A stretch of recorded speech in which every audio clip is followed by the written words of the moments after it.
A lawsuit filed by the Kentucky Fish and Wildlife is seeking civil damages against a hunter who legally brought a deer head that tested positive for chronic wasting disease from Wisconsin into Kentucky. Officials say the dangers of CWD are becoming more and more real for the Commonwealth's white-tailed deer population.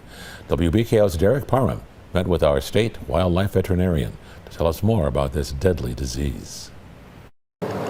Chronic wasting disease, or CWD, is a fatal neurological disease affecting white-tailed deer, moose, and elk populations across 30 states, including 6 of the 7 states that border Kentucky. It does seem like CWD the threat is getting more and more real every day. While it can be difficult to identify symptoms of CWD, behaviors to note include isolation from the herd, low energy, a blank facial expression, and repetitive walking patterns. Dr. Casey says that the disease's incubation period of up to a full year presents a real challenge in identifying it.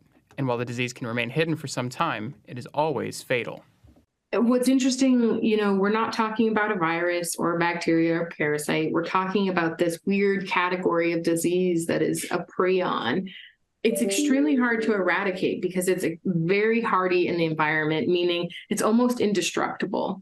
Because of this, Fish and Wildlife has a CWD response plan in place, which they used recently when a deer tested positive only 8 miles from Kentucky's border in Tennessee. And that's what we did out in Western Kentucky. And then there are some regulations that we put in place that are a part of that plan, which would be, baiting restrictions, feeding and baiting restrictions in the surveillance zone, and then carcass movement restrictions.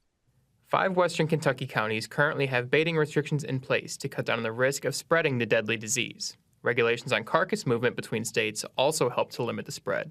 We don't want to discourage hunters from going out of state to hunt, but we just want people to do it responsibly. And that means, quartering and deboning, and then not bringing in any of the high-risk parts, which are brain, lymph nodes, spinal column.